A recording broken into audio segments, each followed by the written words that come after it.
За бүгдэнд нь шин дугаараа минь төргий. Подложи подкастын маань дараагийн дугаар эхлэхэд бэлэн болоод байна. Энэ удаа зүч чир хоёр ирсэн байна. За зүч юу байна да? 50 жахан дөө сонгол өгөхгүй бэлтгэл хийж байна. Ааха. За сонгол Монголд болох гээд сонгуулийн сурталчилгаанууд эхлэе.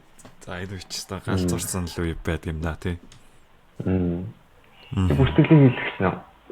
Тийм бүртгэлийн артаач хийлгэсэн байгаа. Тэгэл бас санаа өгөн дөө.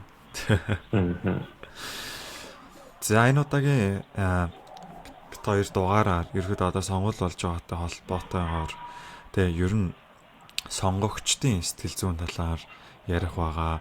Politician тэ энэ улс төрчдийн тухай сэтгэл зүйн талаар ярих байгаа. Улс төрчид яагаад иргэдээс юу хүсээд байна тэ? Иргэдэд яаж нөлөөлөд байна тэ?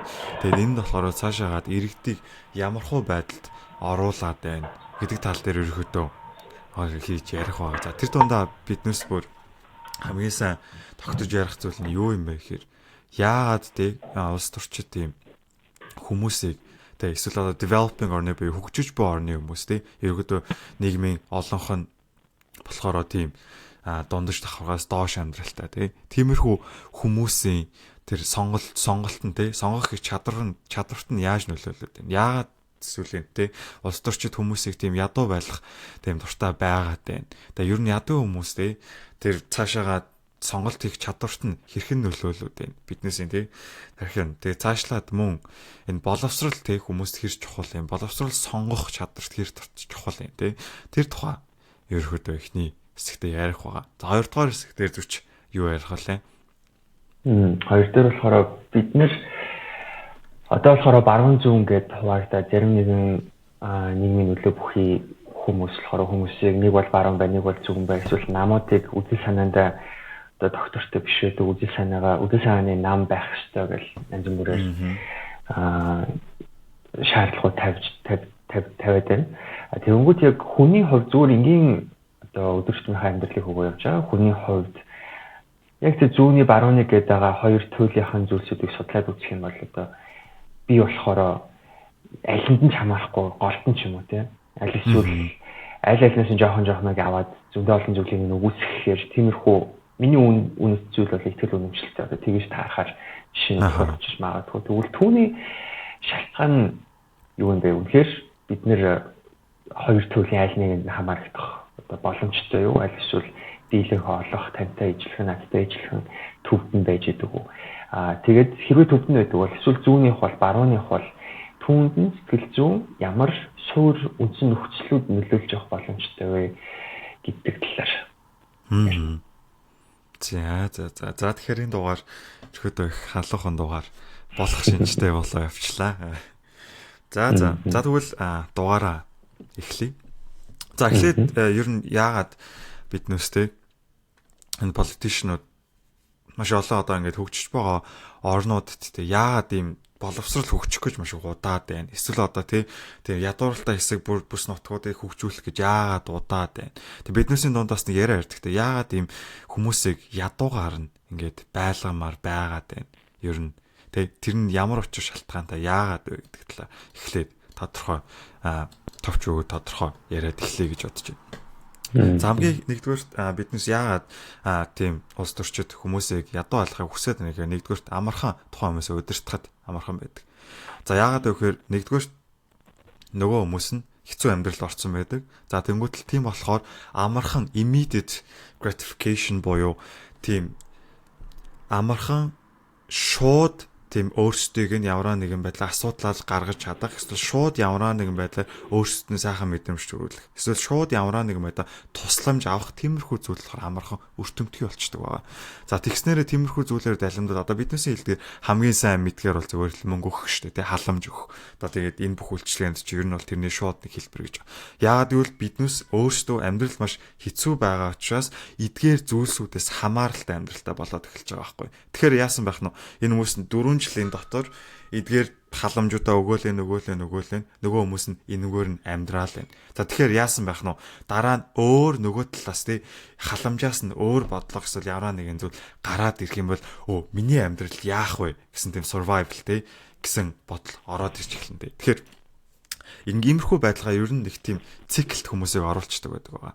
За нөгөө талаас иймэрхүү юу судалгаа байдаг л та. Тийм хархан дээр хийсэн судалгаа байдаг байгаа. За хоёр төрлийн харах байсан байна. Нэг нь болохоор маш их өлсөөд ингээ бүр ядарсан тийм харах байсан байна. За нөгөөт нь болохоор ямар харах байсан бэ гэдгсэн чинь ямар нэгэн байдлаар ямарч өлсөөгүй хангалттай хэмжээний хоол идсэн тиймэрхүү харах байсан байна. За тэгээд энэ хоёр харахын яасан бэ гэд үзсэн чинь нөгөө хоёр сонголт өгсөн байна. Сонголт өгсөн байна. За нэг хараханд нь юу өгөөд нэг food pellet буюу юу өгөөд сахар өгөөд нөгөө талд нь болохоор зүгээр ногоо өгсөн. Тиймэрхүү хоёр сонголт байсан байна. За энэ тохиолдолд яаж ийнэ гэсэн чинь тухайн харахнууд хэр олон удаа тэр товчлуур дээр дарж хэр олон continuously дараалал нь дараад идээд байгаад харсан байгаа энэ хоёр юм дээр. За мэдээж нөгөө талд харангууд нөхцөл байдлыг харах юм бол энэ дээрс бол тодорхой нөгөө нэг өлссөн байсан харах маань болохоор нөгөө бүр excess бүр хитэг хэмжээгээр өөрөөсөө илүү хэмжээ хүртлээ идэх хүртлээ цадах хүртлээ дарсан байгаа.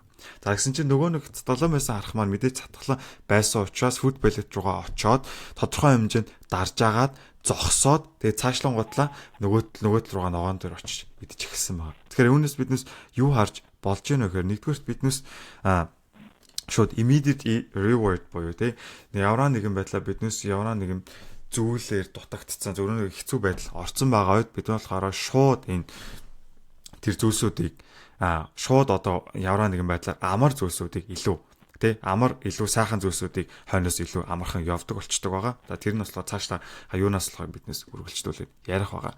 Тэгэхээр нэг тал нь болохоор биднес удирдах гэж ингэж ядуу байлгах дуртай байдаг байна. За нөгөө талаар яасан бэ гэхээр за зүч. Саяхан нөгөө амтан дээр хийгдсэн туршилтыг бид нэр шууд хүн рүү 100% репликац хийж ойлгоход жоохон дурчигдaltaй учраас сонсогч нар маань дараа амтан дээр хийсэн туршилт уншичаад амтан хулгай ингэж байгаа юм чи хүн згсэн тэдэм байх гэж бодох боломжгүй шүү гэж. Бас тийм. Тэгээ үүнээс ерөөдөө хамгийн сайн нэг зүйл нь харахад ерөөдөө хамааралтай байна ерөөдөө боломжтой. Тиймэрхүү талаас нь юу харж байгаа. Тэгэхээр түүнээс бол яг энд ийм байгаа юм чи хүн дээр бол ийм байна гэсэн ойлголт бол бас биш. Тодорхой маш олон нөхцөл байдал яагаад гэвэл хүн нөлөөлж идэг учраас тийм. За тэгээд дараачих нь юу байдаг вэ? Биднээс нэгдүгээрт юу байдаг байгаа? Хүмүүсийг яагаад ядуу байлгахыг хүсдэг вэ?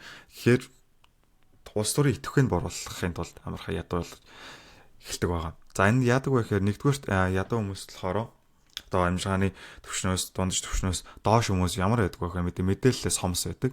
За мэдээлэлээс хомс байснаас болоод эдгээр хүмүүс болохоор окей би юугаасаа ингэж хүмүүсээс мэдэхгүй байна. Нэгдүгээр мэдээлэл хомсдоо хинд юу өгөхөө мэдэхгүй. За хинд юу өгөхөө мэдэхгүй болохоор ямар шийдвэр гаргахаа мэдэхгүй. За тэгж байгаа юм чи. За би угаасаа хинд ч өгөхөө мэдэхгүй байгаа юм чи. Бараг өгөхөө байлээ ч гэдэг юм аа тиймэрхүү байдалтай.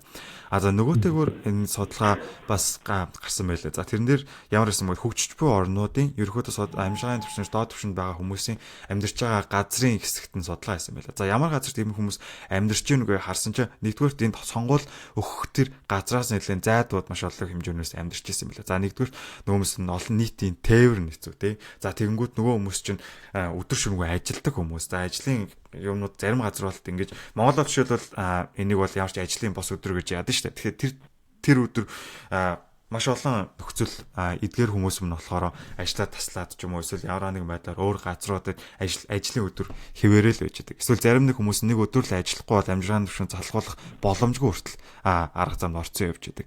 Эсвэл маш хамгийн энгийн жишээ нь юу вэ гэхээр Монгол улсад бол ихэнх хүмүүсийн одоо эдийн засгийн хамгийн төвлөрөл нь Улаанбаатар хотод байгаа тий. Санхүү тэгэнгүүтлээ ихэнх хүмүүс хотдоо төвлөрсөн байгаа. Бүгдээрээ аймаг өөрсдөө тойрогт очиж саналаа өгөх шаардлагатай болдог. За тэгвэл энэ нөхцөлд яасан байх нь нөгөө хүмүүс нь ажиллаа хаяад хөдөө орон нутаг руу яваад гэр бүл тойрог руугаа очоод тэгээ саналаа өгөх гэдэг бол бас нэг төрлийн амар хэцүү тийм юу болж эхэлж байгаа байхгүй юу?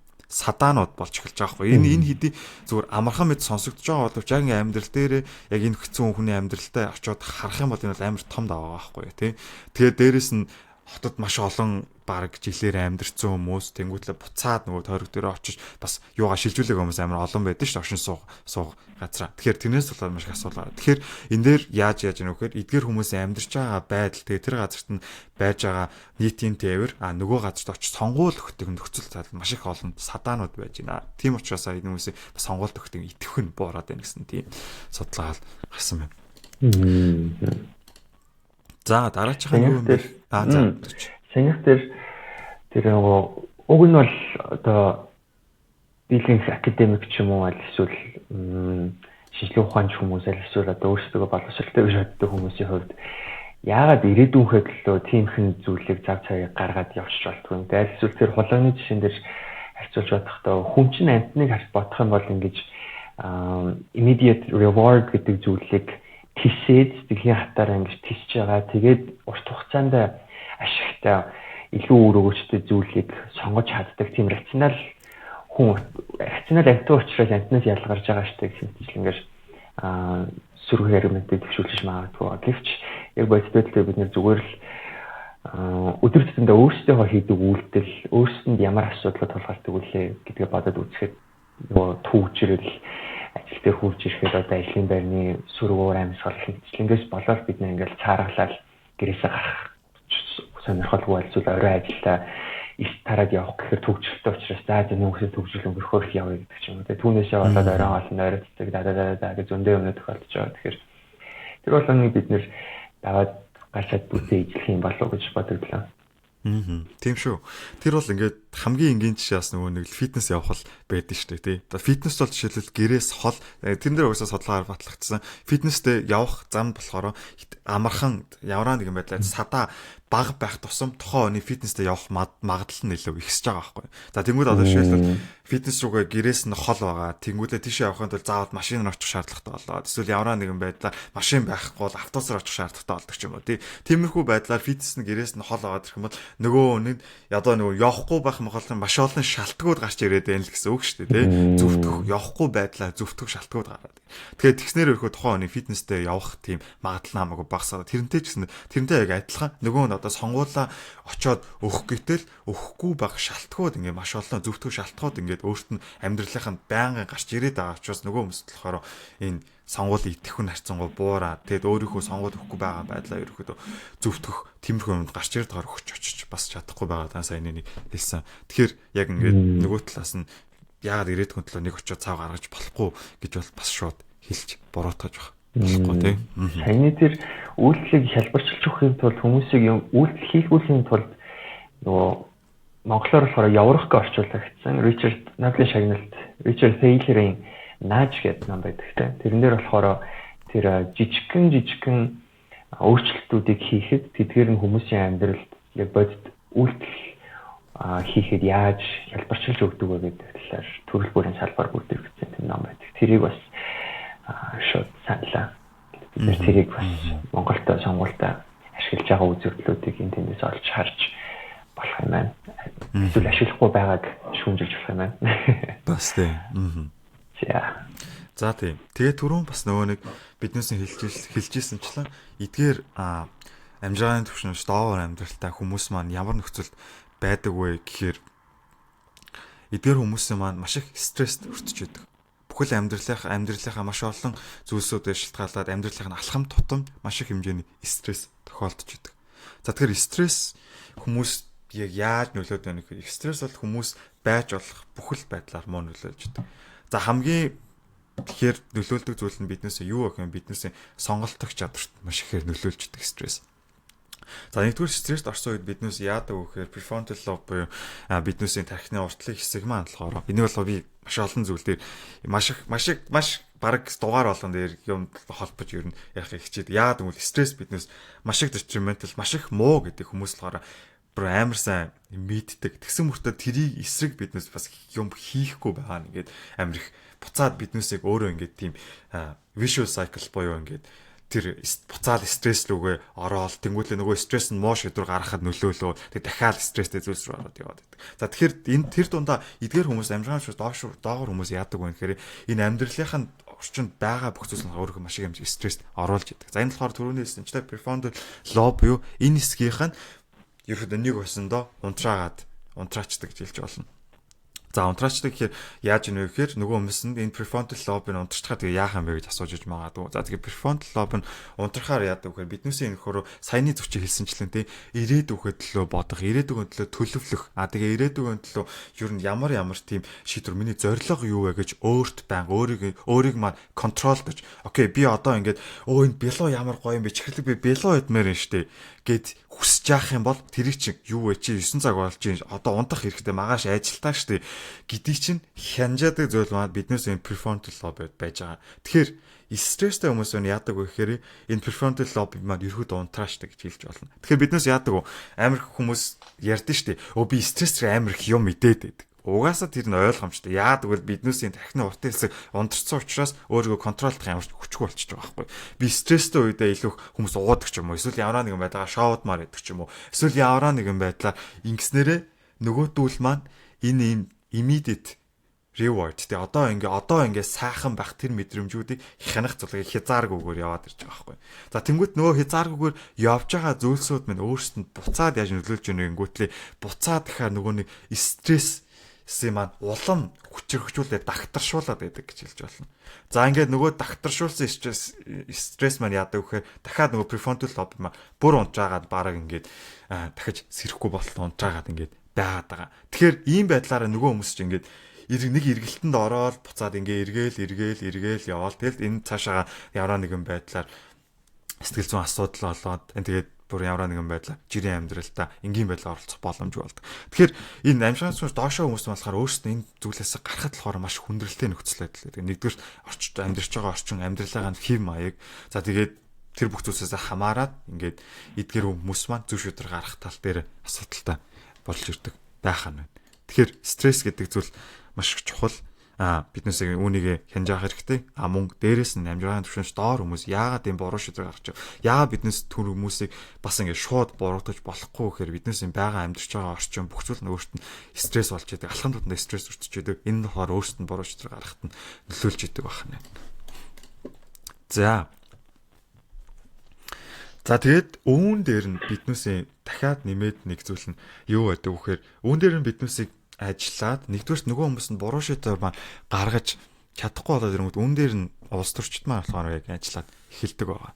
За яасан бэ гингүүт нөгөө түрүүнд хэлсэнчлэн сайхан зүйлсүүдийг хараад шууд тэр зүйл рүү явахыг хүсдэг болцсон байна шүү дээ. За тэнгүүт л нөгөө нэг улс төрчид маань болохоор нөгөөтөн дээр нь яаж ажилдаг вэ гэхээр нэгдүгээрт нөгөө хүмүүст нь шууд худал мэдээлэл тараагаал тий. Би шууд ийм юм хийн, тийм юм хийн. Яг үл нөгөө хүмүүс үүнийг ямар нэгэн байдлаар эргэцүүлж бодох чадамжгүй болчихсон байгаа байхгүй. Тэнгүүд шууд тийм ямар нэгэн байдлаар сайхан зүйл болно, сайхан зүйлийг бүтээн гэд дамлалтууд өгөөд тэнгүүд л нөгөөдөл нь ямар нэгэн байдлаар шууд сохроор дагаад явах магадлал нь илүү их болоод эхэлж байгаа. Тэгэхээр үүн дээр бол маш хэцүү зүйлсүүдийн нэг байгаад байгаа. Тийм болохоор биднээс юу нэг стресс энэ боловсрал гэдэг зүйл орж ирж байгаа. За боловсрал үүн дээр яаж орж ирээд байна гэдэг нь маш чухал. За нэгдүгээр боловсрал ингээд харах юм бол дээрээс нь амжиргааны түвшинч доогуур байгаа газруудад боловсролын хүртэц болохоор маш муу байгаа. Нэгдүгээр маш муу байдаг гэсэн ерөөхдөө судалгаа гарсан байгаа. За дээрээс нь энэ хүмүүсийн боловсролын түвшин муугаас илүүтэйгээр боловсролын боловсролын систем боловсролын одоо өгж байгаа хүртэж байгаа боловсролын чанарын ялгаа болохоор маш их ялгаатай байгаа. За энэ болохоор хөгжиж буй орнуудын бас нэг том асуудлууд. Энэ жишээлбэл хотод амьдарч байгаа дундаж сургууль, хөдөө амьдарч байгаа дундаж сургууль боловсролын чанарын ялгаан дээр харах юм бол маш их хэмжээний ялгаа гараад байгаа. За ингээд бүр цаашлах юм бол биднээс баян үйлгийн энэ гээд явах юм бол тэднээс одоо ингээд бүр казак хэлтэй тийм хүмүүс дээр ингээд явах юм бол бүх хичээл нь өөрийнхөө сурдаг сурсан хэл нь болохоор казак хэл байгаад байдаг. Хичээл нь болохоор монгол хэл дээр яваад байдаг. За үүнээс ахуулаад бүр ингээд сургалтын хоцрогдолд ордог ч юм уу. Иймэрхүү байдлаар биднээс ингээд чанарын ялгаа болохоор эргэтэш байдал болохоор бас хангагдахгүй байгаа. За тэгснээрээ биднээс яагаад боловсрал амар чухал юм бэ? Нэгдүгээр биднээс илүү их мэдээллүүдийг эргэцүүлж байгаа. Илүү их мэдээллүүдийг олж сурах. Тэр олсон мэдээллүүдээ эргэцүүлж сурахад болохоор боловсрал хамгийн чухал нөлөө үзүүлдэг байна.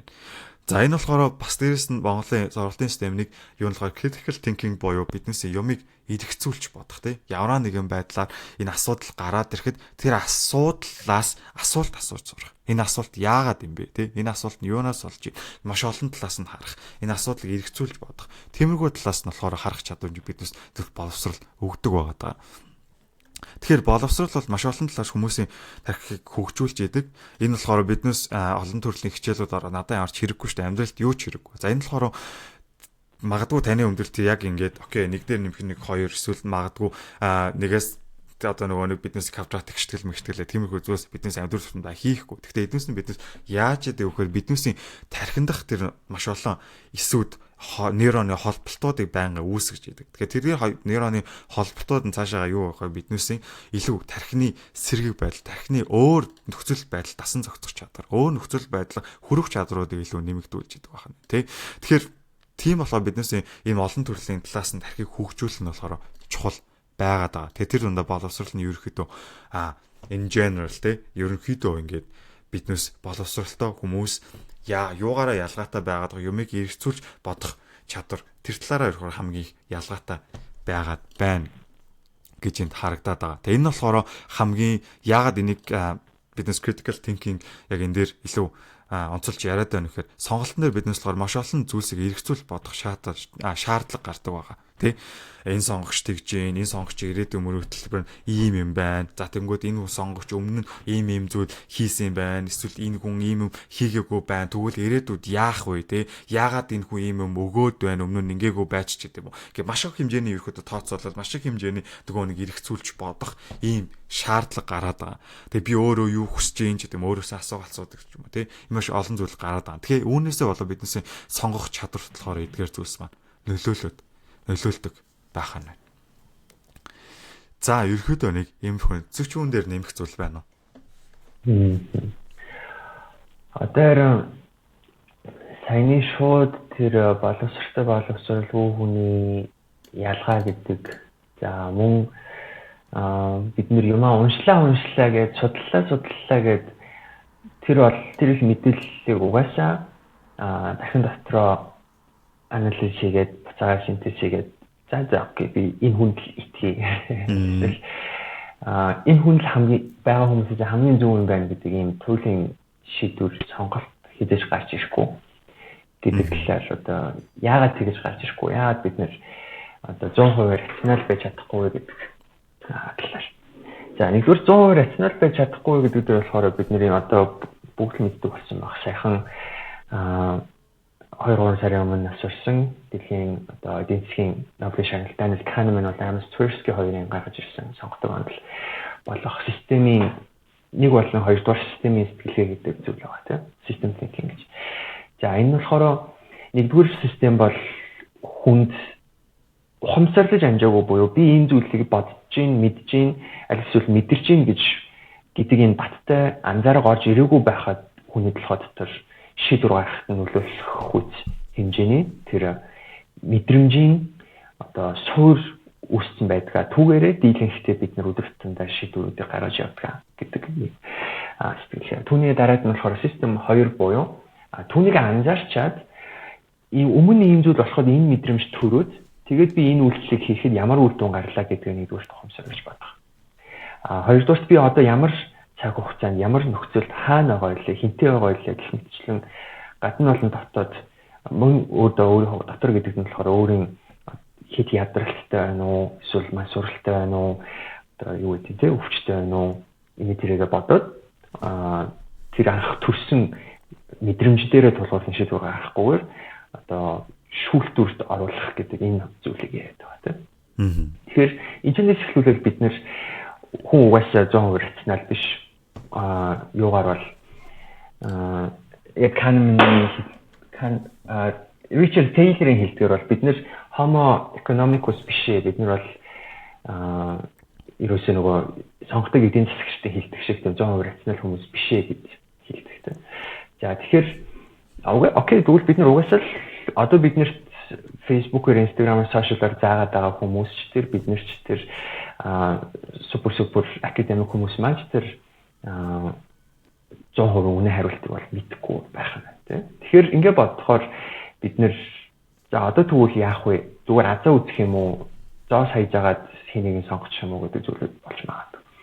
За гэхдээ түүнээс өмнө би бол шууд одоо ингэх ёстой, тэгэх ёстой гэдэг арга замыг мэдэхгүй ч гэсэндээ бидэнд юу нөлөөлж иж магадгүй ямар сонголт хийхэд маань нөгөө систем нэг шиг гадны хүчин зүйлс болон бидний дотоод физиологийн хүчин зүйлсүүд нөлөөлж авах боломжтой магадгүй байна уу гэдэг талаар танилцуулъя. За хамгийн эхлээд negativity bias буюу сөрөг зүйлд хүмүүсийн хандлага bias гэж байна. За bias гэдэг бол болон heuristics гэдэг ойлголтууд нь бидний өмнө ярьжсэн танин мэд хүн алдаа, танин мэд хүн сурсан одоо үйлдэл өмнөх туршлага болон альсвал эргэн тойрноос суралцсан зүйлс дээр тулгуурлаад шийдвэрийг хурдан гаргахад төхөн болгож байгаа тэр арга замууд хэлж байгаа. Гэхдээ эдгээрийн дийлэнхтэй алдаатай, логикийн хувьд зөрчилтэй газар орон болон нөхцөл байдлаа тохироогүй байх нь илбэг байдаг. Тийм учраас үүнийг бид нэр анзаараад үн bias болон heuristics-ийг багасгах дээр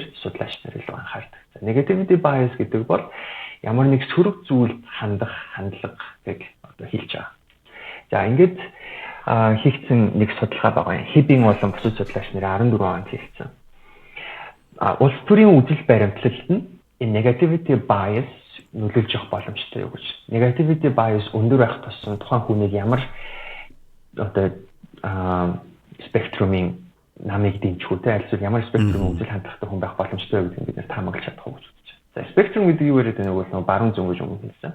Зүүнд нь болохоор сонгогдгоор бол liberalism, баруунд нь болохоор conservatism гэдэг хоёр улс төрийн спектрум байгаа ideology. За гэхдээ энэ хоёрхан одоо ийм чиглэл байт юм гэж ойлгох бол бас өрөсгөл болно. Хамгийн түгээмэл сонгодог хэрэглэгддэг жишээ нь одоо бидний мэдих алдартай судлаач нар Hans Eysenck гэднэр бол энэ хоёр ганцхан юм X тэнцлэг дээр биш Y тэнцлэг оруулж ирж байгаа. Тэрийг нь дагаад ийм өөр судлаач нарууд 8 завхис оруулж ирээ. Тэгэхээр түүнийг пирамид зэрэг болгоод зөндөө олон төрлийн хүмүүсийн улс төрийн зүгээр зөвлөл хандлагыг бол томьёолж тайлбарлаж болно. Тэгэхээр бид нэр зөвхөн нэг шугам дээр очиод өөрийгөө зооход одоо боломжгүй гэж харагдана. За тэгэхээр судалгаа яасан бэ гэсэн чинь судалгааны үр дүнгээр яасан бэ гэсэн чинь либерал болон консервативууд хоорондоо ялгаатай байсан юм байна. За юугаар ялгаатай юм бэ гэсэн чинь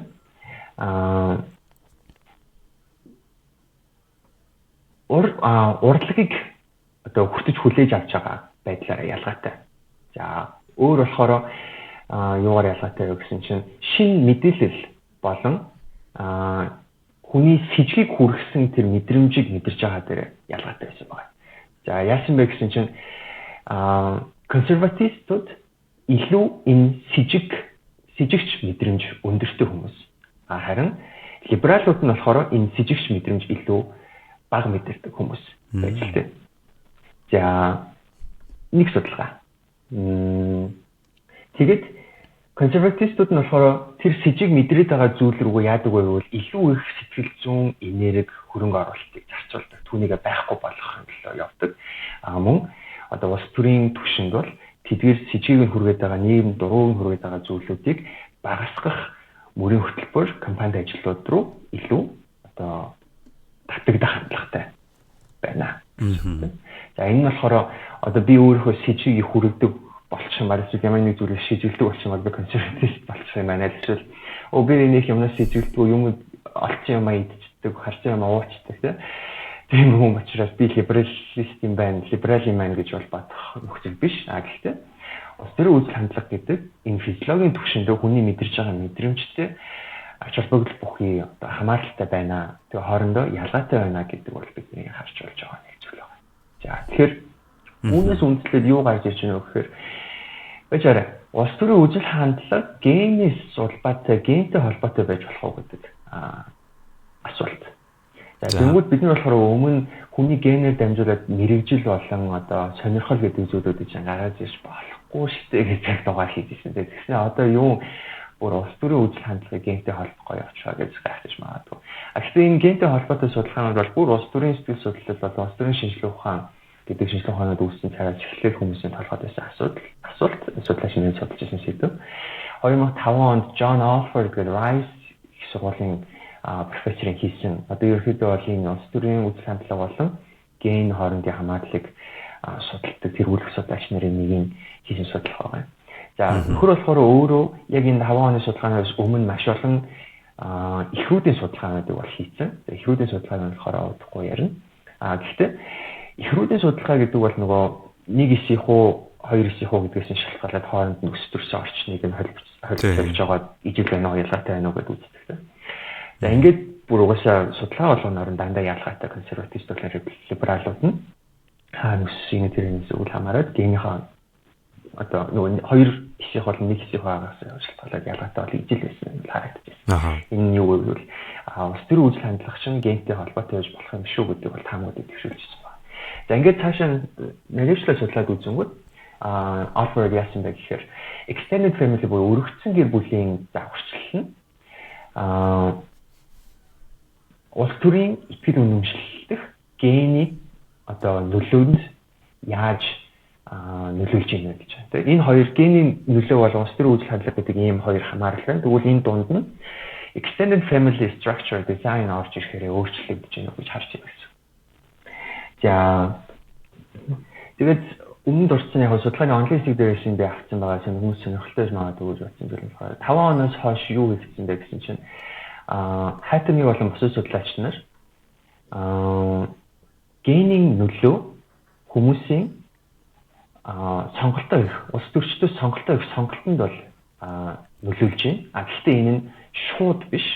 Яаж нөлөөлж байна вэ гэвэл шууд бусаар өөрөөр бол хүмүүсийн улс төрийн хандлага гэдэг зүйл генээр дамжуулан бүрэлдэж бий болдог учраас улс төрийн хандлага дээрээ тулгуурлан хүмүүс сонголтоо хийдэг гэдэг ийм үр дүн гаргасан байна. За энэ дөр болохоор political attitudes гэдэг ойлголт гарч ирж байгаа. Энэ attitudes гэдэг бол улс төрийн шинжилгээ ухаан болон улс төрийн сэтгэл судлалын шинжилгээ ухааны маш том одоо судлах тухайн конструкц байгаа юм. За хэрвээ бид нэр attitude-ийг өөрчлөх юм бол бид нэр яаж чадах вэ? Улс төрийн итгэл үнэмшил маань өөрчлөгдөж чадах уу гэх мэтчлэн. За одоо мөн Монголд боловсролын сэтгэл судлал боловсролын одоо салбарт маш олон судлаач нарын хандлагын талаар бас ном бүтээлүүд тавиад ирсэн байна. Сайхан Мобис Монголын боловсролын сургуулийн профессор Жадам болон бусад багш нарын бичсэн хандлагыг хэрхэн өөрчлөх вэ гэд нэмэлтээр нэршилтэй юм ном хүртэл гарсан. Энэ мэтчлэн хандлага гэдэг бол бидний хувьд одоо маш томоохон зүйл байдаг байна. Тэгэхээр би ямар хандлагатай хүн бэ гэдэг нь болохоор одоо эцэгхээс энэ өвөөс бас тодорхой хувь нь өглөөдөж явах боломжтой байна. За дараад нь болохоор 8 онд Pavlov болон бусад судлаач нар яасан бэ гэсэн чинь actual voter turnout буюу үнэхээр яг очиод сонголтоо хийж байгаа хүн тийм цагаан хуудас өгөөгүй альс сонголтонд очиагүй сонголтод оролцоогүй хүмүүс биш. Тэр хүмүүсийн оноо нэмэгдэхийг генийн хүчин зүйлээр нь таамаглаж болж байна гэсэн байна. За ген ямар байгаас тухайн хүмүүс үнэхээр очиж сонголтоо хүү гэдгийг бид нэр харах таамаглах боломж байна гэсэн. За ингээд энэ мэтчлэн цаашлаад ген нь болохоор ген болон удамшлал нь ямар намд хүн очиж хариалагдах вэ? Ямар намын гишүүнчлэлтэй байх вэ гэдэг хүртэл ач холбогдол бүхий хамаарлуудыг харсан юм судалгаанууд хайтны болон бусад судлаач нар хоёр нэгс гаргасан байна. За тэгэхээр энэ төр төрөлөд бид юу гэж үзэж болохоор байна гэвэл окей тэгвэл ген ерөнхийдөө бол шууд бусаар хүмүүсийн улс төрийн үзэл хандлага идеологи болон ямар намд хүртэл хариалттай байхаас эсвэл сонголтоо очиж өгөх үгүй юу гэдэгт нь хүртэл гэдгийг хүртэл таамаглах боломжтой юм байна гэж харж байна. Тэгэхээр одоо бид нөгөө боловсралгүй учраас эсвэл залуучууд идэх оролцоогүй учраас очиж сонголтоо өгөхгүй байна. Эсвэл цагаан утас өгөөд байна гэж бид шууд ганцхан хүчин зүйлээр ганцхан шалтгаанаар одоо тайлбарлах боломжгүй тэгж үзэхээр одоо ямар өрөөсгөл байгаа гэдэг нь харагдаж байгаа. За тэгээд энэ болохоор үзэл баримтлал нь мэдээж өөр олон хүмүүс судлаач нар хүний улс төрийн үзэл хандлага гэдэг чинь орчноос суралцдаг. Хамгийн эхлээд гэр бүлээсээ эхлээд найзуудаасаа, ангиасаа, сургуулаасаа тэгээд гарч ирээд ажлын байрнаасаа суралцаад одоо тогтдог зүйлээ тиймээс эцэг хинээ өгөөс авдаг зүйл биш ээ гэж одоо хэлдэг судлаач нар тэр дэлхийн одоо үр дүнгуудыг гаргаж ирдэг. EQ болон Perloff зэрэг судлаач нар байна. Гэхдээ шинжилгээ ухаан гэдэг ялангуяа сэтгэл судлалын шинжилгээ ухаан буюу одоо конструкт судалж байгаа талбар дээр бол аль талынх нь ийм үр дүнгуудад олдож байдаг. За. За өөр яасан бэ гэсэн чинь эхрүүдийн судалгаа юуг харуулж байна гэсэн чинь nuclear power буюу нөгөө яадаг ирч үүсгэж төглөө монголоор цөмийн ирч үүстэй. Цөмийн ирч үүсгэж хандлага. За хүмүүсийн татварт хандлага. За гэдэг зүйлүүдийг бас мөн таамаглаж байгаа юм. Генээр бид нэр таамаглах боломжтой. За тэгээд ийм судалгааны үр дүнууд гарч ирээ. Тэгэхээр ямар нэгэн байдлаар биднээсээ саяны хэлсэн олон нөлөө хүчнжүүлэл яриад байна. Тэр дунд нэг нь биднээсээ ген хүртэл биднээсээ сонголтод биднээсээ сонгуультай очих уугүй юу гэдэгт хүртэл нөлөөлж идэг байна шүү дээ. Тийм. Гэхдээ энийг бид нэр шууд одоо нөлөөлж Монголоор нөлөөлнө гэж хэлэхээр би нөгөө шалтгаан хэлээд байна гэж ойлгодод байна. Тэгэхээр нөгөө уг нь бол энэ чинь яг нөлөө биш зүгээр энэ зүйлийн оноо нэмэгдэхэд бид нөгөө зүйлийн оноо өсөх буурахыг таамаглаж чадчихна. Prediction явж байгаа байхгүй тийм. Яг англиар effect гэж байгаа л да. Монголоор яг нөлөөгөнгүүт би энэ зүйлийг өөрчилчих юм бол бид энэ зүйлийг шууд очиж нөлөөлөх юм гэж ойлгох гэдэг юм шиг. Гэтэ энэ хоёрын хооронд хамаарал association байгаа. Гэхдээ энэ хоёрын хамаарлал чинь гадна толгой дотор барагдшгүй олон хүчин зүйлс гаднаас нь нөлөөлж байгаа шүү дээ. Тэгэхээр бид нэр тэднийг контролдож чадахгүй байж энэ хоёрыг энийг нэмэгдүүлчих юм бол энэ дагаад өсөх шүү гэдэг зүйл хийх боломжтой учраас нэг тийм Монгол дээр хийх. Тэр олон нөлөөлж байгаа хүчин зүйлсүүдийн нэг нь ген байх боломжтой юм байна гэж юу нь бол эндээс харсан байгаа юм шүү дээ. Тийм. Тэгээд тэр хоёрын хамаарал чинь өөрөө өөр босод зүйлсийн нөлөөнд бас босод зүйлстэйгээ холбогдоод тийм. Дандаа одоо хамааралтай байгаа, дандаа ижил байгаа таахгүй. За. Тэгээд түүний дараа мөн нөгөө Rice их сургуулийн Alfred судлаач хийсэн хүмүүсийн улс төрийн үзэл хандлага нь хинтээ гэрлэх вэ, хосоор хэнийг сонгох вэ гэдэгтээ бас хамаарал байна уу? Тэр хоёр хоорондоо холбоотой байж болох уу гэдэг дээр судалгаа хийсэн байна. За тэгээд Америк дийлэнх их судалгаа дандаа Америкт хийгдсэн. Америкийн хосууд, Америкийн гэр бүлүүд дээр явж байгаа. За судалгаагаар яаж харагдсан бэ гэсэн чинь physical буюу одоо гадаад төрх болон personality traits буюу хүний одоо ямар гадагшаа юу, татгшаа юу гэсэн одоо зүйлүүдийг хэлдэг. За би хүний онцлог шинжүүд гэдэг зүйлүүд нь маш сул эерэг аль эсвэл дийлэнхтэй ач холбогдол бүхий бус хамааралтай байсан байгаа. Хүний хинийг хосоороо сонгох вэ гэдэгтэй. Би ийм хүнийг одоо таалдаг, би ийм хүн дуртай гэж хэлж байгаа мөртлөө судалгаан дээр хариулж байгаа мөртлөө яг нөгөө хүнийг нь хос болсон байгаа хүнийг нь очиод судлаад үзэхээр нөгөө нөхрийнх нь эхнэрийнх нь хэлсэн шин чанаруудаас хол зөрчиж гэсэн үг байна. Аль зүйл дийлэнхтэй маш жоохон эсвүүд нь очиж таарч. Тэгэхээр үүний эсрэгээр юу болж юм гэсэн чинь political attitude буюу өмнө хэлээд байсан улс төрийн хандлага гэдэг зүйл нь хосоо олохтой бүр хамгийн өндөр хамаарал бүхий байсан байна. Тэгээд юунаас хамгийн өндөр байгаа юм бэ гэхээр тэр biometric traits буюу биологийн шинжүүд болон нийгмийн шинжүүдтэй харьцуулаад үзэнгүүт улс төрийн хандлага нь хэнийг сонгохыг нэлээд таамаглаж чадчих. За тэгээд яаж ийм вэ гэхээр хосууд хоорондоо юун дээр үндэслэж дийлэнхтэй нийлээд байх магадлал байна уу гэвэл улс төрийн үзэл хандлага нь зохицож байгаа тохиолдолд илүү нийлж. Харин нийлчээд ардаас нь улс төрийн үзэл хандлага тохируулж гинөө нийлүүлж гинөө гэвэл судалгааны үр дүнгээр дийлэнхтэй тийм биш байсан байна. Анхнаасаа суур нөхцөл нь улс төрийн үзэл хандлагын одоо хооронд нийлж байсан. Ийм судалгааны үр дүн. За цаашлаад Смит болон бусад судлаач нарын хэлсэн барууны зүүрийн одоо orientation хандлага чиг баримжааны дахиад нөгөө disgust-тэй холбож хийсэн судалгаа өгдөг. За тэгэхээр энэ disgust гэдэг зүйлийг яагаад хүмүүс одоо ингэж их түгээмэл судлаад байгаа юм бэ? Судлаач нар одоо хүний юмыг жигших гэдэг зүйлийг судлаад байгаа нөхөр. Нэгдүгээр disgust болохоор өөрөө яг өөр босоо сэтгэл хөдлөлийн мэдрэмжүүдийг судалж болно тэр төрлийн судалгаанууд мөн байгаа бах.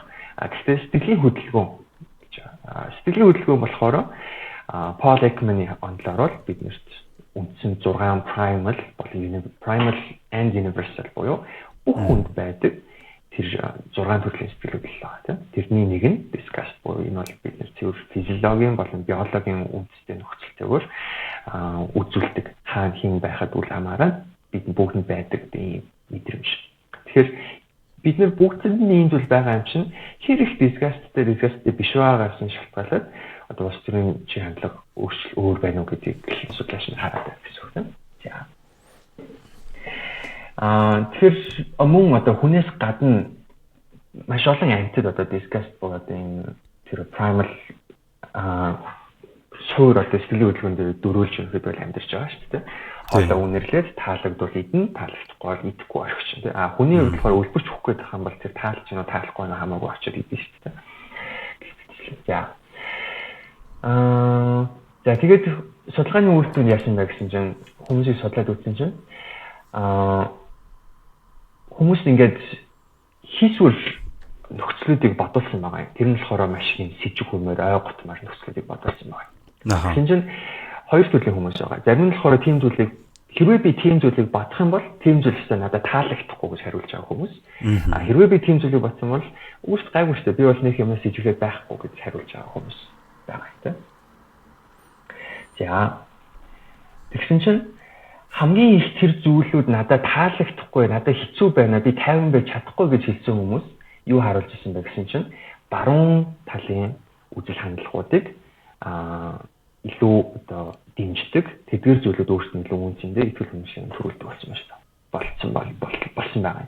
Энэ болохоор хамгийн анх хэлж ирсэн нөгөө өөр судалгаатай мөн ижилхэн тийм болохоор муухай зүйлүүдийг одоо илүү үл тоод одоо үзэж чаддгүй хүмүүс болохоор илүү консерватив буюу баруун тал руу байсан гэдэг үр дүн дахиад давхар харагдав. За.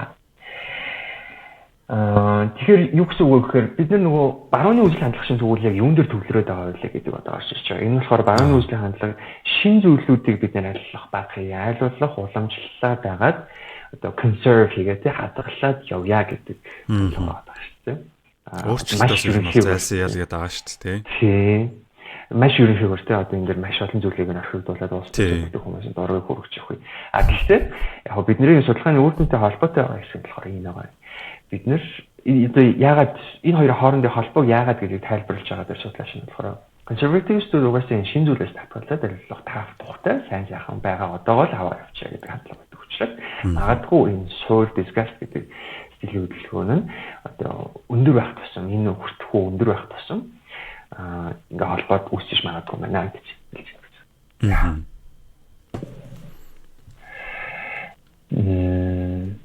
За тэгээд нөгөө үзүүлсэн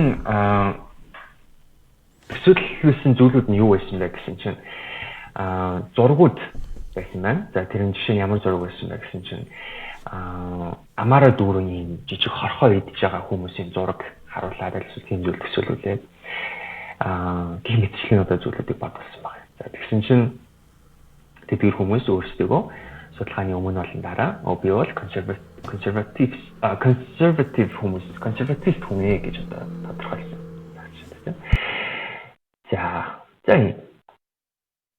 За одоо энэ болохоор бид нэр өндөр нэг асуулт байна. Сая биднес ерөөхдөө emotional psychological response disgust ер нь бол ярьлаа шүү дээ тий.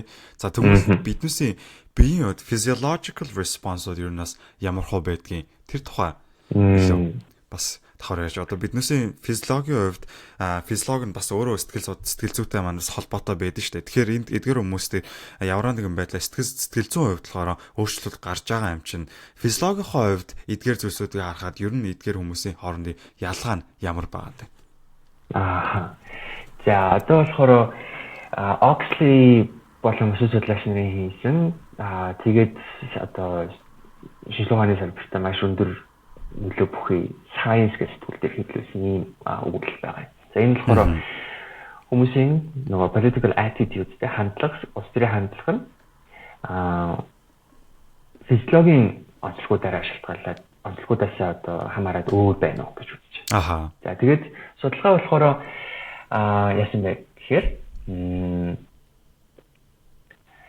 хамгийн ихний үндсэн судалгаа болохоор юу гэхээр эдгээр зүйлүүд нь хоорондоо хамааралтай гэдэг одоо өртөгдсөн судалгаанууд хязгаарыг гараад эхэлсэн байсан байгаа юм. За энэ судалгаа болохоор өөрөө 2008 оны судалгаа. Тэгэхээр түүнээс өмнө нөгөө бидний уншсан танилцсан судалгаанууд гарч ирээд яваад. За энэ дээр дөрвөлүүд яасан бэ гэсэн чинь манай судлаач нар нийт 46 оролцогч нарыг тэрээр оролцогч нар болохоор маш хатуу ихтгэл үнэмшил бүхий улс төрийн ихтгэл үнэмшил бүхий хүмүүс байсан. За тэгээд за байсан байх нэ. За тэгэхээр судалгааны үр дүн яасан бэ гэсэн чинь гинтийн дуу чимээ болон аюул осол занал хэл агуулсан одоо зураг гэдэг энэ хоёр зүйлд бага мэдрэмтгий байгаа хүмүүс нь гадны туслалцаа болон гадны одоо цагаачлалын бодлогууд за мөн бууны одоо gun control тэгээ бууг одоо зохицуулах бууг илүү одоо хязгаарлах хэрэгтэй гэдэг зүйлүүдийг дэмжих хандлагатай байсан байна. Илүү дэмждэг. За тэгсэн чинь нөгөө талд нь тэгвэл яасан бэ? Гэсэн чинь тэр дээдлийн хэлсэн гинтийн дуу чимээ болон занал хийсэн зураг одоо үтгэл хэцүү тийм алан хядаан одоо хүчрхэлтэй зурагтай. Ийм зураг үзүүлэхэд илүү өндөр хариу үйлдэл үзүүлээд түүнийг нь үзэж харж чадахгүй эсвэл сэтгэлийн хөдөлгөөн нь их хөдлөөд шар үсэн босоод альсвар одоо хөсөн цуваад зүрхний цогцолтод ихсэж байгаа хүмүүс яаж юм гэсэн чинь илүү улс орныхоо хамгаалалтыг бэхжүүлэхийн төлөө одоо төсөө мөнгийг зарцуулах гэдэг зарцуулахад одоо дуртай. Мөн capital punishment буюу хүний хувийн хөвшил болон өмч хөрөнгийг одоо хурааж авах эсвэл түүнийг хааж боогдуулах тэдгээр шийдвэрлүүдийг илүү үздэг. За тэгээ мөн одоо Иракийн дайн гэх мэтчлэн дайнуудыг одоо дэмждэг байсан байна. Байсан үр дүн гарсан байна. За тэгэхээр судалгааны үр дүн яаж юу гэж дүгнэгдэж байна гэвэл одоо байгаа social structure хэвээр нь авчулт уу эсвэл өөрчлөлт явах уу буюу бас л нөгөө либерал болон консерватив байх нь энэ физиологийн шин чанаруудаас хамаарат хүмүүс мөн өөр байж болж байна гэж. За тэгэхээр энэ дээр нөгөө бид нэр за окей тэгээд энэ физиологийн шин чанарууд болон эсвэл би одоо ямар мэдрэмж мэдэрч байгаа тэрээс шалтгаалаад өөрөөр байдаг юм байна. Тэгвэл нөгөө л дахиад рационал сэтгэлийг оруулж ирэл мэдрэмжээ дарж байгаа л бүх юм унш танилцж байгаа л ус төвчнөрөөсөө судалж байгаа л сонголтоо өгөөл дөө гэж байна тийм. Тэгвэл энэ бас дахиад нөгөө бүр хамгийн их хэлжсэн бид нөгөө рационал бишээ гэдэг дээр хийх чинь судалгаа байгаа. Тэр нь болохоор бизнес ер нь бол улс төрийн сэтгэл судлал бол нийгмийн улс төрийн шинжилгээ ухаан, нийгмийн шинжилгээ ухаан за тэгээд тэр хоёрын дундын сэтгэл судлалын салбарууд болохоор affect laden гэдэг ойлголт байдаг. Тэр нь болохоор хүний өмнөх туршлага дээр тулгуурлаад бий болгоцсон байсан мэдрэмж, бодол, итгэл үнэмшил таамгууд нь урт хугацааны ой тогтоолтод очиж хадгалагддаг. Энэ урт хугацааны ой тогтоолтод очиж хадгалагдсан мэдээллийг бид нар гадны өдөөгчнөр тулгуурлаад эргэн санждаг. Тэгээд тэр эргэн саналт нь буцаад бидний богино хугацааны ой буюу ажлын ой гэдэг ой тогтоолтод орж ирээ бид нэр түүн дээрээ тулгуурлан шийдвэр гаргаж үйлдэл хийх боломж бүрддэг гэдэг ийм онол. За тэгвэл тэр affect laden буюу мэдрэмжинд нөлөө бүхий гэдэг байгаа нь юу гэсэн үг гэхээр хүний мэдрэмж нь ухамсарт дүгнэлт бодол орж ирэхээс өмнө үүсчдэг гэсэн. Яг хэмжлэлээр бол 200 миллисекунд үүсдэг гэж. Тэгвэл бид нэр ямар нэгэн бодлого, ямар нэгэн үзэл хандлага, хүний итгэл үнэмшлийг сонсоход шууд тэр нөгөө disgust мэдрэмж маань хамгийн түрүүнд одоо жишээ нь төрж байгаа юм байна шүү дээ. Тэгэхээр түүн дээрээ тулгуурлаа бид нэр за окей би тэгвэл одоо disgust-а бууруулах уу, болох уу, энэ сэжиглээд авах зүйл мөн билүү, биш үлээ гэдэг дээр одоо шүүн тунгаалт хийж идэв. Тэгсэн чинь урт хугацааны ой руу очиж тогтохдоо сүүлд нь хийсэн дүгнэлт нь биш дийлэн ихтэй хамгийн ихэнд төрсэн тэр мэдрэмж нь очиж хадгалагддаг гэсэн. За тэгээд дараад нь эргээд нөгөө нэг хүний итгэл үнэмшил нөгөө намын бодлогыг эргэн санахад сүүлд ботсон дүгнэлт нь биш хамгийн түрүүнд анх төржсэн тэр мэдрэмж нь төрж мэдрэх нь гэсэн. Тэгэхээр тэр мэдрэмж нь хүний суур мэдрэмжэн дээр тулгуурлаж байгаа бодол одоо үйлдэл болоод явах эрсдэл байна гэсэн үг. тийм. Сүүлийн үнэхээр одоо нөгөө ихэндээ анх тэр үнтэй танилцаад намынхон бодлого уншаад Монгол Ардын намын аль арчилсан намын мөрөө хөтөлбөр боловсролын салбарт ингэн гэсэн байна гэж уншичаад зүгээр тэрийг анх унших үедээ төрсэн мэдрэмжээрээ эцэст нь хандах одоо магадлал байна гэсэн. Манайхаа ер нь бол ярьдэн штэ тий. Эмоцороо ер нь явна гэд тий. Эмоцороо шууд тухайн үедээ энэ сто ингэж штэ гингүүтлээ энэ сто зөв юм ярьж штэ гэл тэнгүүтлээ илүү сайн нэгтэлж шалахгүйгээр шууд очоод нөгөөтг нь итгээ цаашаага тэр чигээрээ явчихдаг. Тэгээ тухайн үедээ саяны төчөөлсөнчлэн тий. Яг эмоцороо тухайн үед гаргасан нь болохоор биднээсийн яг зөв рационал тий яг зөв шийдвэр гарах энэ тухайн нөхцөл байдал тий тухайн зүйлийг эргцүүлж болох чадварыг даваад эргцүүлж бодохгүйгээр шууд эмоцороо тэр зүйлд итгээд эсвэл ямар нэгэн байдлаар тэр зүйлийг туйлын үнэн гэж итгээд явах магадлал маань хэсэгтэй байна шүү дээ. Яг тийм. Яг саяны хэлж байгаа нөгөө өөрийнхөө эцэл үнэмшлийг дэмжих одоо фактуудыг цуглуулад яваад байгаа болохоор confirmation bias гэдэг тийм. Confirmation bias тийм. Хүмүүс мэддэг болсон. Түүний эсрэг нь болохоор disconfirmation bias гэж үүдэг. Тэр нь болохоор өөрийнхөө итгэхгүй байгаа зүйлүүдийг батлах зүйлсүүдийг хайгаад яваад байгаа тохиолдол болохоор итгэхгүй байгаа зүйлээ батлах гэдэг одоо bias үүсдэг гэсэн. Тэгэхээр одоо бид нэр хичнээн ухаантай мэдлэгтэй чадвартай хүмүүс байлаа гэдэг эдгээр bias болон heuristic үсүүдээс 100% ангид явах боломж байхгүй гэдэг бол судлаач байна хэлээд байгаа. Гэхдээ бид нэр үүнийг мэдж байгаа тохиолдолд хэзээ нэг үед ирэн санаад ашигтайгаар үүсэнд ашиглах боломж одоо бүрдэж магадгүй. За. Тэгээд бос төрийн одоо шинжилгээ ухаанд энэ affect laden итгэл үнэмшлүүд хүний таны мэдхүү яаж одоо нөлөөлөх боломжтой вэ гэхээр бүх өмнөх туршлагууд биднээс жишээ нөлөөлж байгаа гэсэн. Монгол Ардын намыг одоо ман гэдэг зүйлийг сонсоход шууд үзэн ядах, дургуулах аль эсвэл ман гэдэгтэй холбоотой хүмүүсийг шууд нөгөө маныг юу гэж боддогтойгоо маныг юу гэж мэдэрдэгтэйгээ одоо дүүцүүлж мэдрэх. Аль эсвэл Монгол Ардын намын символ аль эсвэл тэдгэрийн одоо логонд ашиглагддаг өнгийх ч юм уу тийм бид нэг шууд холбоод толгойд хадгалсан байх хэрэгтэй байна гэсэн. За энэ нь судлаач нарын болохоор өгүүлэл дээр бичсэн байгаа сонирхолтой жишээ. Хүн сонин уншиж байжлаа гэж бодоход гачигн дээр нь бүш гэж бичсэн байх юм бол тэр хүн шууд бүш гэдэг бол нөгөө гадаа байдаг бүш биш тийм. Энэ мод биш. Энэ нөгөө мод бол биш. Энэ бол George Bush маа гэдэг агуулга шууд толгойд нь орж ирдэг. Тэгээ ижилхэн одоо бидний суурь үндсэн нөхцлүүд бол биднэрт байнга байж байгаа гэсэн. Хин нэгний нэрийг аль эсвэл үг ямар нэгэн зүйлийг харангуйтаа бид нар шууд хамгийн хүчтэй байгаа тэр мэдрэмж бүхий зүйлтэйгээ холбож тайлбарлах, бодох ийм хандлага байна. Тэр нь болохоор эрэгч үеж болно, сөрөгч үеж болно.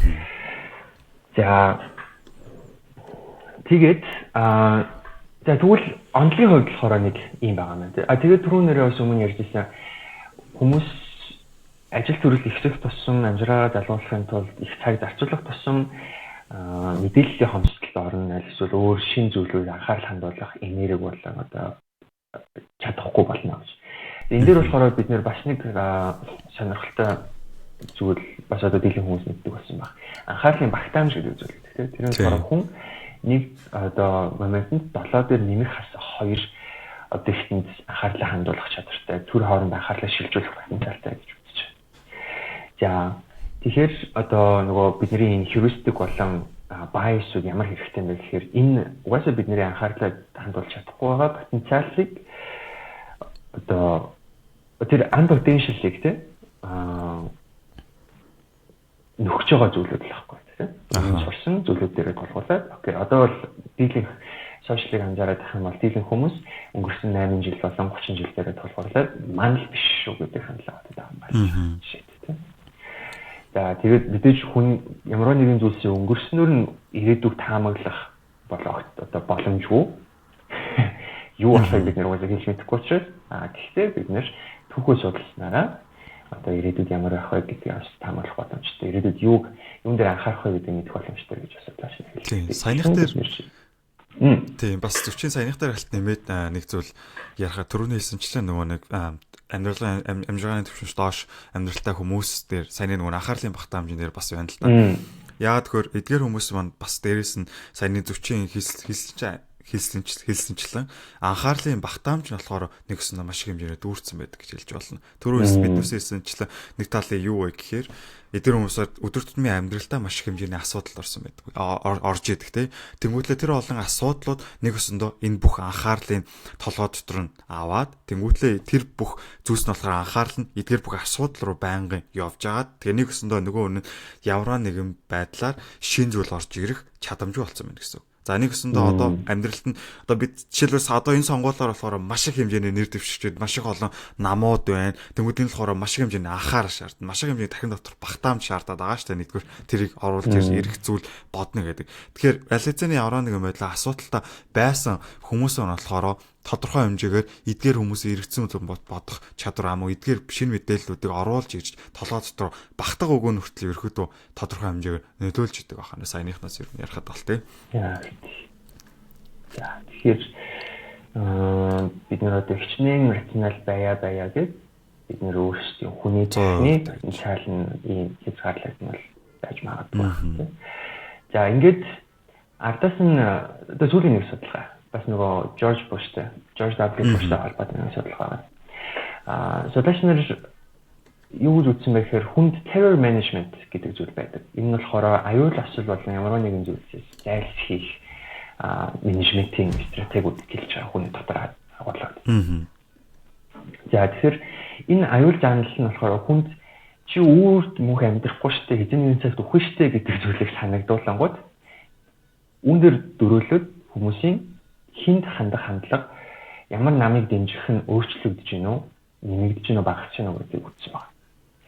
Одоо энэчнээс юу харагдаж болж байна гэвэл бид нэр чинь би ус төрчдийн хийж байгаа компанид ажиллаж сурталчилгаануудыг хараад зарим нэг хүмүүсийг болохоор арайч ийм юм өөртөө хийгээд хийхгүй байлгүй дээ гэмээр юм одоо нүүр улайж ичмэр зүйлүүд шиг явж байгаа байхгүй тийм. Эсвэл зарим нэг үнэхээр одоо баян чинэлэг болсон ойлгомжтой мэдээжийн хүмүүсийн компани ажил дээр хийж байгаа ажлууд нь ийм сэжиг хүрмээр аль эсвэл ичиж дургу хүрмээр тийм. Аль эсвэл одоо сонгуул болгоноор зориг агсны үхлийн шалтгааныг гаргаж ирээд хүмүүст энэ айдас үхэл харгацал аль эсвэл аллаг хэмжлэн зүйлүүдийг сануулад байгаа нь яг яагаад юм бол гэдэг асуултууд дандаа төгсөх гэсэн. Тэгээд тэр нь айгүй хэрэгтэй. Яг ямар хэрэгтэй гэж одоо зориг агсны үхлийг дандаа яриад байдаг. Хэн нөлөөлөх гээд байгаа юм? Яаж нөлөөлөх гээд байгаа гэдэг нь амар ойлгомжгүй. Зүгээр л тэр хэрэг дахиад гараад ирдэг тийм. Шоронгийн хүмүүстэй ярилцлага хийгээл эсвэл гэр бүлийнхэнтэй ярилцлага хийгээл даа. За тэгвэл тэрэнд одоо холбоотой байж магадгүй маа гэж би өөрөө бодсон нэг судалгаа юм. Хүмүүс тэр үрд мөнх амьдрахгүй ч гэж нэгэн зөвхөн хүн бүр англиар бол mortality saliency гэж нэрлэдэг зүйлийг сануулангууд хүмүүс илүү charismatic, илүү хүчирхэг амаараа сайн ярьж чаддаг өдөртөгчийг сонгох хандлага илүү нэмэгддэг. Үр дүн гарсан байна. За яг судалгааны дизайн нь болохоор нийт 4 өөр төрлийн дизайнтай явсан. За нэгдүгээр дизайн нь болохоор үхэл болон одоо 2001 оны нэг Америкийн Twin Tower-ын асуудал гэдэг чинь 9 сарын 19 хэр цамхгийн хэр цамхгийн. Тэгээд энэ цамхгийн осол болон үхлийн талаар хүмүүст сануулхад хүмүүсийн сонголт яаж хувирж яаж одоо нэмэгдэжсэн бэ гэхээр тухайн үеийн ерөнхийлөгч байсан George W. Bush-ийг дэмжих хандлага нь илүү нэмэгдэжсэн байна. За харин хүмүүст өөрийнх нь үхлийн талаар сануулхад яасан бэ гэсэн чинь Bush-ийг нэмэх хандлага нь нэмэгдсэн. За мөн түүний терроризмын эсрэг үйл ажиллагаануудыг дэмжих нь илүү нэмэгдсэн байна. Бусад нөгөө энэ зүйлийг сануулаагүй хүмүүстэй харьцуулах гэсэн үг шүү дээ. Ачаалгуудгүй ялгаа гэсэн юм. За хоёрдугаар дизайн болохоор яасан бэ гэхээр subliminal гэдэг зүйл байдаг тийм. Хүмүүс нэг халтхан харуулад эсвэл халтхан сонсгоод өнгөрчдөг явхад төвшөнд хүрэхгүйгээр. За энэ болохоор яг хуу дизайны хувьд жоохон асуудалтай. Subliminal одоо стимулаад үнэхээр хүмүүст нөлөөлдөг гэдэг дээр бол одоо хүртэл маргаантай байдаг ч гэсэн тийм. Хоёрдугаар дизайн нь 911 ослын талаарх тийм subliminal өдөгчд өгөхөд яасан байг гэсэн чинь хүмүүс үхлийн талаар эсвэл үхэлтэй холбоотой бодлуудын талаар бодож эхлэх нь илүү нэмэгдсэн байгаа. Тэгэхээр бид нэр өдөр тутамдаа одоо мэдээний төлөвлөлтөөр иймэрхүү асуулаваар ямар нэгэн зүйлийг хараад байна гэдэг нь магадгүй энэ зөвлөгөөний үр дүнгээр бол бид нэр өөрсдөө өдөр тутамдаа үхэлтэй холбоотой зүйлсийн талаар бодож цагаа өнгөрөөхөд магадлалыг нэмэгдүүлж боломжтой байна. За 3 дугаар дизайн яаж нэг гэвэл 9 сарын 11-ийн осол болон мөн өөрийнх нь үхлийн талаар тийм сануулхад яаж исэн бэ гэсэн чинь мөн буушиг дэмжих одоо магадлал нэмэгдэж байна. За тэгээд 4 дугаар дизайн дээр явсан байх гэсэн чинь mortality challenge-ыг нэмэгдүүлэхэд хүмүүс яаж исэн бэ гэсэн чинь буушийн талаарх одоо хандлага нь илүү нэмэгдэжсэн. За тэгээд мөн дараагийн сонгуул дээр буушиг сонгох магадлал нэмэгдээд түүний эсрэг өсөлтөжсэн John Kerry гэдэг ерөнхийлөгчийн сонгуульд нэвтрүүлсэн хүнийг сонгохгүй байх магадлалыг нь мөн нэмэгдүүлчихсэн байна. За тэгэхээр энэ болохоор зөвхөн хин нэгэн энэ үхэл ахцал болон одоо нөгөө terror management гэдэг зүйлтэй. Тэгэхээр хүнд одоо mortality challenge-ийг сануулах эсвэл ямар нэгэн осол аваад том террорист одоо халдлагуудын талаар сануулах нь хин нэг ямар нэгэн хандлага policy-г одоо зүгээр дэмжих гэх мэдрэмж ухамсар бодолд нь нөлөөлөхөөс гадна яг очиод бодтой үйлдэл хийхэд нь хүртэл нөлөөлжсэн хэнийг сонгох уу гэдэгт нь одоо нөлөөлжсэн ийм үр дүн байна. Нөгөө талаа эсрэг талынхан намаас нэр дэвшиж байгаа эсрэг талынхан хүнийг бүр хүнд дургу болох тэр хүнийг дэмжихгүй байх гэдэг зүйлийг нь бас нэмэгдүүлчихсэн байна. Тийм ээ. Саяных дээр нэг зүйл тайлбарлаад зарим хүмүүс эргэлзэж магадгүй. За энэ Twin Tower тэгээд энэ George Bush шиг дэмжихтэй ямар холбоотой юм бэ? За тэнгууд эдгээр хүмүүст энийг 9 сарын 11-нд сануулангууд яагаад энэ George Bush-ыг дэмжиж байгаа юм бэ? Гайхчихж магадгүй. За тэр нь болохоор 9 сарын 11-нд бандлаар хэр замгах юм ос нь болохоор террористуудын атак гэж ерөөхдөө бол Америкчууд өөрсдөө үздэг тийм. Тэнгууд эдгээр нь болохоор тухайн нийгмийн дунд болохоор террористуудын атак Америкчуудыг чиглэж байна. Биднээс өдөр тутмын амьдралд орж ирэх гээд байна гэсэн айцыг үсгэж байгаа. За нөгөө хүмүүс нь тийм айц үсгээд эренгүүд илүү тийм одоо хүчтэй, тийм терроризмын эсрэг, тийм үзэл бодолтой, тэрнээс эсрэг яваа нэг мөрийн хөтөлбөртэй тийм хүмүүст илүү яагаад эхэлж байгаа байхгүй, татагдаад эхэлж байгаа байхгүй тийм.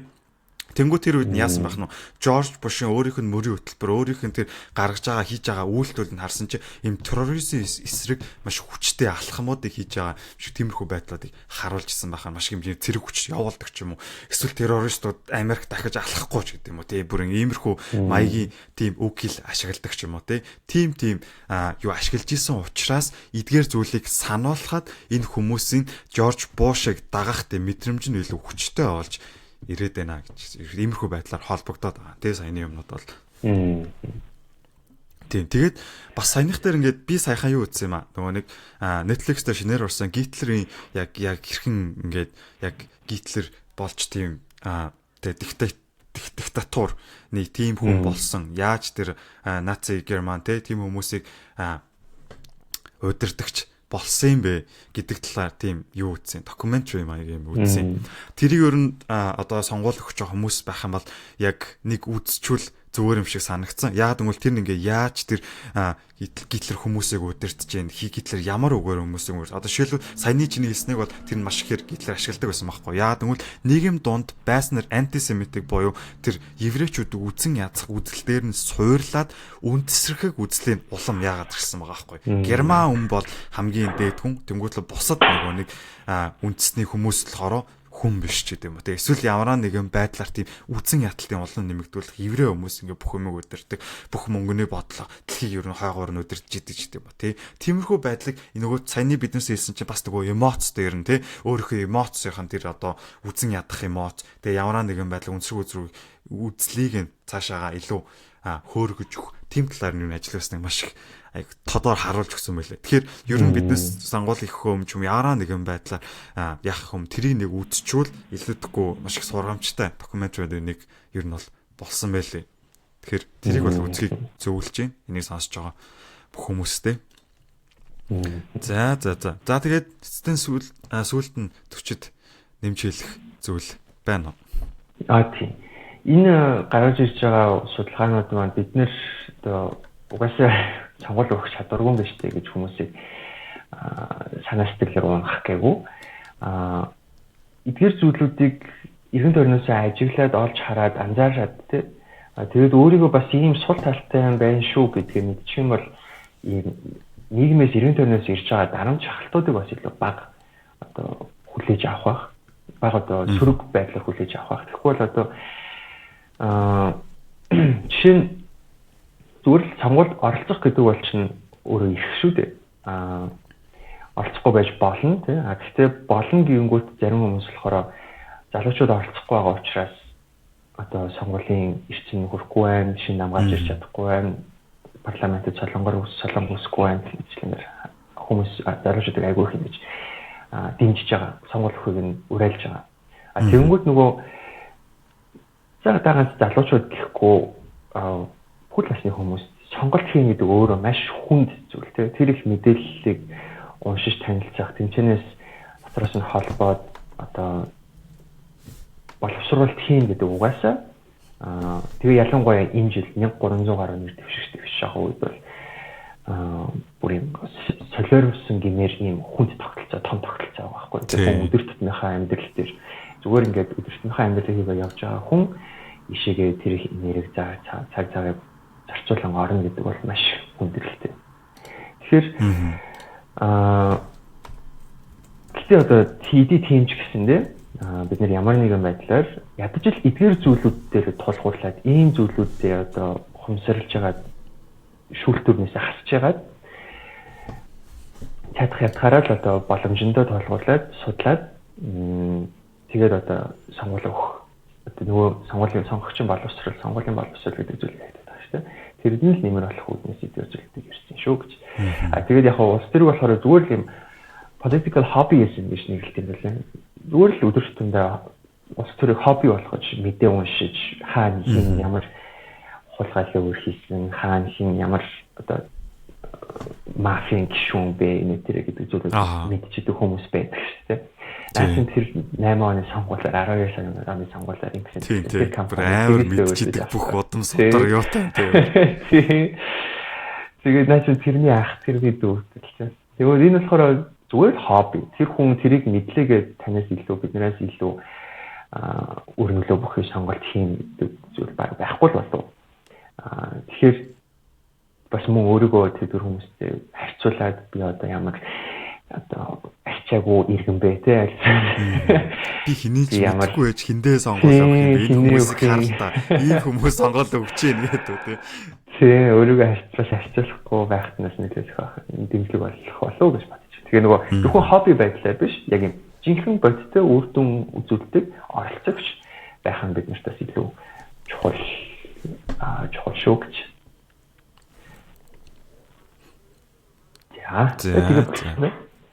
За, ерөөдөө зөвч хэлэх гээдсэн төсөн бүгдийг хэлчлээ. Тий, эдгээр болохоор биднээс тодорхой хэмжээгээр чадах юмээр өөрсдийнхөө зүгээс тий биднээс ямар алдаа гарах гээд байд юм бэ? Хүн болго ер нь төгс сонголтыг хийх боломж байд юм уу? Биднээс ерөөдөө тийм төгс сонгогч байж чадах юм уу тий? Эсвэл бүх төгс сонгогч болоход биднээс юу нөлөөлж идэв? Болохгүй байхад нь юу нөлөөлж идэв? Тэгэхээр ерөөдөө эндээс харахад бол хүн болгон тийм төгс сонгож авах боломжгүй хүн болгон ямар нэгэн байдлаар шийдвэр гаргахдаа алдаа гаргаж идэг. Харин биднээс энэгээр хэлэх гээд байгаа зүйл нь юу юм бэ? Тэр алдаагаа бид аль болох чадах чинээгээр багасгаад тэгээ зөв шийдвэр гаргахдаа баг зэрэг ойртоосоо гэж хүссэндээ болохоор энэ дугаарыг ерөөдөө хийлээ. Тэгээ үүнээс биднээс ганц шигч гэсэндээ өөртөө хэрэгцээ зүйл авч ивэл бит хоёр бол үргэлж баяртай байна. Тэгэхээр энэ хүртэл сонссон бүх сонсогч нартай баярлалаа. За тэгээ бүгдээрээ сонгуульд идэвхтэй оролцохыг хүсэж байна. За тэгээд бүгдэнд нь амжилт хүсье. За тэгээ өдрөө сайхан өнгөрүүлээд бүгдээрээ зуныг сайхан өнгөрүүлцгээгээрэй. Тэгээд дараагийн дугаараар бүгдээрээ уулзцгаая. За баярлалаа.